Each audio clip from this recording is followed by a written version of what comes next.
Hello বন্ধুরা, আজকে আমি পুনার ভিতরে একটা সাইডে কাজে এসেছি। তা আমি তোমাদের একটা পুনার ভিউ দেখাতে চাই। বেশ সুন্দর লাগছে। এখানকার বিল্ডিংগুলো দেখলে বুঝতে পারবে কীরকম বিল্ডিং হয়। দেখো কত উঁচু উঁচু বিল্ডিংগুলো, খুব সুন্দর না? ভিউটা বেশ সুন্দর লাগছে, তাই বলছি তোমরা একটু দেখে নাও কত সুন্দর লাগে। খুব সুন্দর, তাই না?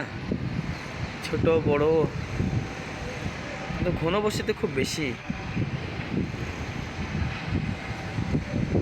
জায়গাটা কেমন একটু জানাবে। বিল্ডিংগুলো কেমন লাগছে দেখতে? বিল্ডিংগুলো অবশ্যই কমেন্ট করবে, ঠিক আছে? আমাকে কিন্তু খুব সুন্দর লাগছে, তাই বলছি তোমাদের একটু দেখাই।